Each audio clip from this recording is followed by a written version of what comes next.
ಪ್ರಿಯ ವೀಕ್ಷಕರೇ, ಮಾನವನಾಗಿ ಹುಟ್ಟಿದ ಮೇಲೆ ನಾನಾ ದೋಷಗಳು, ಇಂದಿನ ಜನ್ಮದ ದೋಷಗಳು, ನಾನಾ ಕರ್ಮಗಳು, ಜಾತಕ ದೋಷ, ಸರ್ಪದೋಷ, ಸ್ತ್ರೀ ದೋಷ, ಪಿತೃದೋಷ ಹೇಳ್ತಾ ಹೋದ್ರೆ ಎರಡ ವೀಕ್ಷಕರೇ. ಇಂತಹ ದೋಷಗಳು ಕಾಡ್ತಾ ಇದ್ದರೆ ಏನು ಮಾಡೋದಕ್ಕೂ ಹೊರಟರು ಕೈ ಹತ್ತಲ್ಲ. ಯಾಕಂದರೆ ನಮ್ಮ ಕರ್ಮದ ಗಂಟು ನಮಗೆ ಅಂಟಿಕೊಂಡಿರುತ್ತದೆ. ಹೀಗಿದ್ದಾಗ ಹೇಗೆ ತಾನೇ ಜೀವನದಲ್ಲಿ ಮುಂದುವರಿಯುವುದು ಸಾಧ್ಯ? ಇಂತಹ ಒಂದು ನಮ್ಮ ಕರ್ಮದ ಗಂಟನ್ನು ಕರ್ಮ ದಹನ ಮಾಡುವ ಕ್ಷೇತ್ರವೇ ಶ್ರೀ ಕ್ಷೇತ್ರ ಹೊನ್ನವ ಮಂತ್ರಾಲಯ. ಇದರಿಂದ ರಾಯರ ಸಂಪೂರ್ಣ ಅನುಗ್ರಹವಾಗಿ ನಿಮ್ಮ ಕರ್ಮದ ಗಂಟು ದಹನವಾಗಿ ನಿಮ್ಮೆಲ್ಲ ಇಷ್ಟಾರ್ಥಗಳು ಸಿದ್ಧಿಸುತ್ತವೆ. ಇನ್ನು ಈ ಹೊನ್ನವ ಮಂತ್ರಾಲಯದಲ್ಲಿ ರಾಯರ ಬೃಂದಾವನ ಕಟ್ಟಿಸಿದ್ದೇ ಒಂದು ರೋಚಕ. ಗುರುಗಳಾದ ಶ್ರೀ ನರಸಿಂಹ ಆಚಾರ್ಯ ಜೋಶಿಯವರು ತಮ್ಮ ಚಿಕ್ಕ ವಯಸ್ಸಿನಿಂದ ಶ್ರೀ ಮಂತ್ರಾಲಯ ಮಡಿಲಲ್ಲಿ ತಮ್ಮ 11ನೇ ವಯಸ್ಸಿನಿಂದ ಗುರುಗಳ ಸೇವೆ ಮಾಡಿ ಅವರ ಆಶೀರ್ವಾದದಿಂದ ಬೆಳೆದು ಬಂದರು. ಶ್ರೀ ಗುರು ರಾಘವೇಂದ್ರ ಸ್ವಾಮಿಗಳ ಸಂಪೂರ್ಣ ಅನುಗ್ರಹ ಇವರಿಗೆ ಸಿಗುತ್ತದೆ. ಹೀಗಿರುವಾಗ ಅವರ ಜಮೀನಿನಲ್ಲಿ ಚಿಕ್ಕದಾಗಿ ಒಂದು ಗರ್ಭಗುಡಿಯನ್ನು ಕಟ್ಟಿ ಒಂದು ರಾಯರ ಫೋಟೋ ಇಟ್ಟು ಪೂಜೆ ಮಾಡುತ್ತಾ ಇರುವಾಗ ಒಂದು ದಿನ ರಾತ್ರಿ ಕನಸಿನಲ್ಲಿ ರಾಯರು ಬಂದು ಈ ಜಾಗದಲ್ಲಿ ಬೃಂದಾವನ ಕಟ್ಟಿ ಹಾಗೆ ಒಂದು ತೆಂಗಿನಕಾಯಿಯನ್ನು ಮತ್ತು ಮಂತ್ರಾಕ್ಷಿಯನ್ನು ಕೊಟ್ಟು ಫಲ ಸಿದ್ಧಿಯನ್ನು ಮಾಡಿಸಿ ಎಂದು ಹೇಳುತ್ತಾರೆ. ಬರುವ ಭಕ್ತರ ಕಷ್ಟಗಳನ್ನು ಇಲ್ಲಿ ಕರ್ಮದಹನ ಮಾಡುತ್ತೇವೆ ಎಂದು ಹೇಳುತ್ತಾರೆ. ಹೇಳಿದ ನಂತರವೂ ಸಹ ಬೃಂದಾವನವನ್ನು ಕಟ್ಟಿಸದೆ ರಾಯರ ಫೋಟೋ ಇಟ್ಟು ಯಜ್ಞ ಮಾಡುವಾಗ ಗುರುಗಳಿಗೆ ಒಂದು ಚಿಕಿತ ಎದುರಾಗುತ್ತೆ.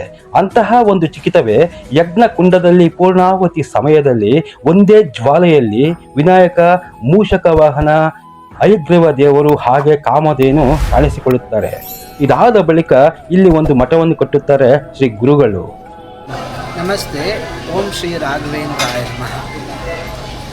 ನಾನು ಸುಮಾರು ಇಲ್ಲಿ 2019ರಿಂದ ಈ ದೇವಸ್ಥಾನಕ್ಕೆ ಬರ್ತಾ ಇದ್ದೀನಿ. ಇದು 3ನೇ ಬಾರಿ ನಾನು ಕಾಯಿ ಕಟ್ಟಿದ್ದೇನೆ. 1ನೇ ಸಾರಿ ಅಂದರೆ ನಂದು MA ಇಂಗ್ಲೀಷು ಪಾಸ್ ಆಗಲಿ ಅಂತ ಕಟ್ಟಿದ್ದೆ. ಒಂದು ಹಂತದಲ್ಲಿ ಪಾಸ್ ಆಗಿದೆ. 2ನೇ ಹಂತದಲ್ಲಿ ಅಂತಂದರೆ ಒಂದು ಗಂಡು ಮಗು ಬೇಕಂತ ಒಂದು ಆಸೆ ಇತ್ತು. ಅದು ಸಹಜವಾಗಿ ಒಂದು ತಿಂಗಳಲ್ಲಿ ಒಂದು ತಿಂಗಳದ ಹಿಂದೆ ಅಂದರೆ ಜನವರಿ 17ನೇ ತಾರೀಕಿಗೆ ನಮ್ಮ ಮಿಸ್ಸಸ್ ಅವ್ರದ್ದು ಡೆಲಿವರಿ ಆಯಿತು. ಗಂಡು ಮಗು ಆಗಿದೆ. ಅದರಲ್ಲೂ ಕೂಡ ವಿಶೇಷತೆ ಏನಪ್ಪ ಅಂತಂದರೆ ಆ ಮಗು ಹೇಳ್ಬೇಕಾದ್ರೆ ಎಷ್ಟೋ ಒಂದು ಸ್ವಲ್ಪ ಹುಟ್ಟಬೇಕಾದ್ರೆ ಪಿಟ್ಸ್ ಆಗಿ ಸ್ವಲ್ಪ ಆರೋಗ್ಯದ ತೊಂದರೆ ಆಗಿ ಇತ್ತು. ಆದ್ರೆ ಇವಾಗೆಲ್ಲ ರಾಘವೇಂದ್ರ ಸ್ವಾಮಿ ದಯದಿಂದ ಆ ಮಗು ಯಾವುದೇ ಥರದ್ದು ಆರೋಗ್ಯದ ತೊಂದರೆ ಇಲ್ಲದೇ ಇದೆ. ಆಮೇಲೆ ಇನ್ನೊಂದು, ಈಗ ಆಸ್ಪತ್ರೆಯಲ್ಲಿ ಹೆರಿಗೆ ಮಾಡಬೇಕಾದ್ರೆ ಆ ಗಂಡು ಮಗು ಅಂದರೆ ಯಾವುದೇ ಒಂದು ಮಗು ಬಾಯಿ ಮೇಲಾಗಿ ಹುಟ್ಟಿದರೆ ಅವರು ಹೆರಿಗೆ ಮಾಡಿಸೋರು ಆ ಮಗುನ ಉಳಿಸೋದಿಲ್ಲ ಅಂತ ಹೇಳ್ತಾರೆ. ಅಂದರೆ ಅದಕ್ಕೆ ಕಾರಣ ನಮ್ಮ ಮನೆಗೆ ಒಳ್ಳೆಯದಾಗುತ್ತೆ, ಅವ್ರಿಗೆ ಏನೋ ಕೆಟ್ಟದಾಗುತ್ತೆ ಅನ್ನೋ ಒಂದು ದೃಷ್ಟಿಯಲ್ಲಿ ಆ ಮಗುನ ಸಾಯಿಸಲಿಕ್ಕೆ ಪ್ರಯತ್ನ ಮಾಡಿದ್ರಂತೆ. ಸೊ ನಮ್ಮ ಮಿಸ್ಸಸ್ ಅವರು ತಾಯಿ ರೂಪದಲ್ಲಿ ರಾಘವೇಂದ್ರ ಸ್ವಾಮಿ ಬಂದುಬಿಟ್ಟು ಆ ಮಗುನ ಕಾಪಾಡಿದ್ದಾನೆ. ಇದು ಒಂದು ನಿಜಕ್ಕೂ ಅದ್ಭುತ. ಹಾಗಾಗಿ ನಾನು ಯಾವಾಗಲೂ ಕೂಡ ರಾಘವೇಂದ್ರ ಸ್ವಾಮಿ ಒಂದು ದೇವಸ್ಥಾನಕ್ಕೆ ಬಂದು ನಾನು ಸೇವೆ ಮಾಡ್ತಾನೆ ಇರ್ತೀನಿ. ಮುಂದೇನಾದರೂ ಕೂಡ ನಾನು ಏನೇ ಒಂದು ಆಸೆ ಇದ್ದರೂ ಕೂಡ ಖಂಡಿತವಾಗ್ಲೂ ನಾನು ಅದನ್ನು ಒಂದು ಆ ಸ್ವಾಮಿಗೇನೆ ಬಿಟ್ಟು ನಾನು ಅದನ್ನು ಬೇಡ್ಕೊಳ್ತೀನಿ. ಅದನ್ನು ನೆರವೇರಿಸ್ತಾರೆ ಅಂತ ನಾನು ಆಶಿಸ್ತೀನಿ. ಸರ್, ಎಲ್ಲಿಂದ ಬಂದಿದ್ದೀರಾ? ನಾನು ಕೊಪ್ಪಳ ಜಿಲ್ಲೆ ಯಲಬುರ್ಗಾ ತಾಲೂಕು ಮುಧೋಳದಿಂದ ಬಂದಿದ್ದೇನೆ. ಈ ಹೊನ್ನವ ಮಂತ್ರಾಲಯ ಇರೋದು ಹೆಂಗೆ ಗೊತ್ತಾಯ್ತು? ನಮಗೆ ಅಲ್ಲಿ TV ಮುಖಾಂತರ ಒಂದು TV 9 ಮುಖಾಂತರ ಹೀಗೂ ಉಂಟೆ ಅಂತ ಒಂದು ಕಾರ್ಯಕ್ರಮನ ಪ್ರಸಾರ ಮಾಡ್ತಾರೆ ಭಾನುವಾರ ರಾತ್ರಿ 10:00ವರೆಗೆ. ಅದನ್ನು ನಾನು ಯಾವಾಗಲೂ ಕೇಳ್ತಾ ಇರೋದ್ರಿಂದ ನನಗೆ ಗೊತ್ತಾಯಿತು. ಯಾರ್ಯಾರು ಬಂದಿದ್ದೀರಿ ಸರ್? ನಾನು ಒಬ್ಬನೇ ಬಂದಿದ್ದೀನಿ. ಯಾವಾಗಲೂ ನಾನು ಒಬ್ಬನೇ ಬರ್ತೀನಿ, ಒಬ್ಬನೇ ಹೋಗ್ತೀನಿ. ಇಲ್ಲೆಲ್ಲ ಥರದ್ದು ಮೂಲಭೂತ ಸೌಕರ್ಯ ಇದೆ.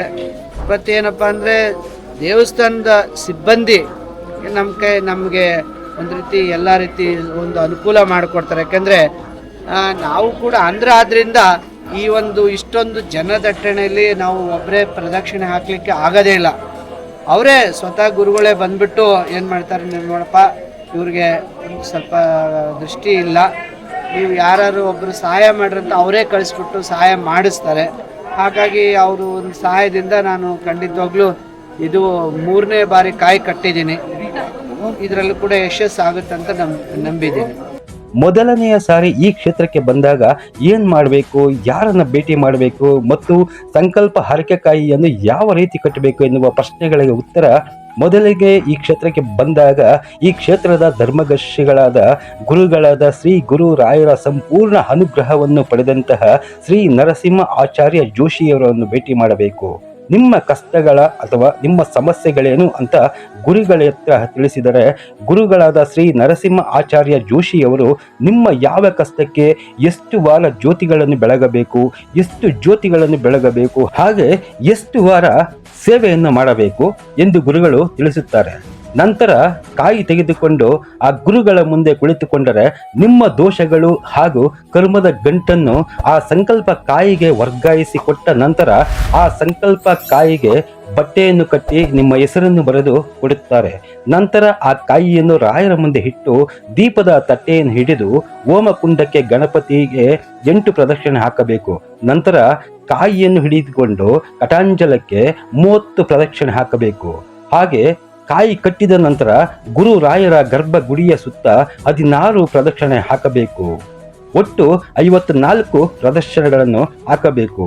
ಅಷ್ಟು ವಾರಗಳನ್ನು ಪೂರೈಸಿದ ಬಳಿಕ 21ನೇ ವಾರ ಹೋಮ ಮಾಡಿಸಿ ಆ ನಿಮ್ಮ ಸಂಕಲ್ಪ ಕಾಯಿಯನ್ನು ಇಟ್ಟು ಹೋಮ ಮಾಡಿಸಿ ರಾಯರ ಮುಂದೆ ಇರುವ ಯಜ್ಞಕುಂಡಕ್ಕೆ ಹಾಕುತ್ತಾರೆ.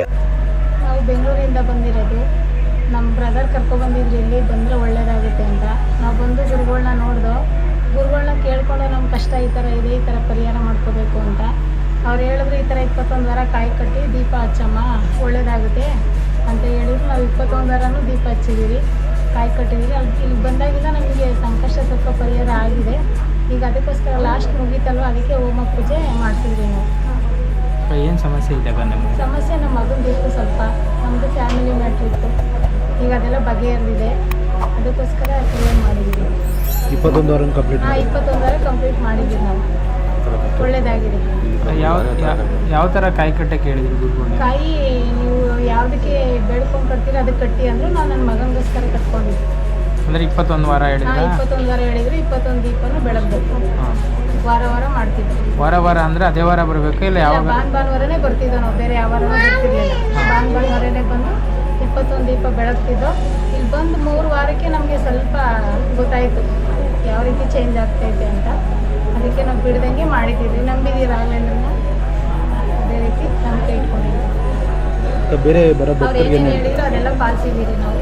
ಇಲ್ಲಿ ಗುರುಗಳು ಕಾಯಿ ಕಟ್ಟೋ ಟೈಮಲ್ಲಿ ಏನೇನು ತಿನ್ನಬಾರ್ದು ಏನೇನು ಹೇಳ್ತಾರಲ್ಲ ಅದೇನು? ಏನೇನು ತಿನ್ಬೇಡ ಅಂದರೆ ಇಲ್ಲಿ ಕಾಯಿ ಕಟ್ಟಿ ದೀಪ ಅಣಿಸೋದಾಗ ಈರುಳ್ಳಿ ಬೆಳ್ಳುಳ್ಳಿ ಊಟ ಮಾಡಬಾರ್ದು, ಮತ್ತು ನಾನ್ ವೆಜ್ ಏನು ತಿನ್ನಬಾರ್ದು. ಅದೇ ಥರ ಇದ್ದು ಅದೇ ಗುರುಗಳು ಹೆಂಗೆ ಹೇಳಿದ್ರು ಅದೇ ರೀತಿ ನಮಗೆ ಪರಿಹಾರ ಆಗೈತೆ ಸರ್. ಶ್ರೀ ಕ್ಷೇತ್ರ ಹೊನ್ನವ ಮಂತ್ರಾಲಯಕ್ಕೆ ಒಮ್ಮೆ ಬಂದು ರಾಯರ ಕೃಪೆಗೆ ಪಾತ್ರರಾಗಿ ರಾಯರಿಗೆ ಬಂದು ಶರಣಾಗತಿಯಾಗಿ ನಿಮ್ಮೆಲ್ಲ ಕಷ್ಟಗಳು ತೀರುತ್ತವೆ ಎಂದು ನಮ್ಮ ವಾಹಿನಿಯಿಂದ ಕೇಳಿಕೊಳ್ಳುತ್ತೇವೆ. ಧನ್ಯವಾದಗಳು.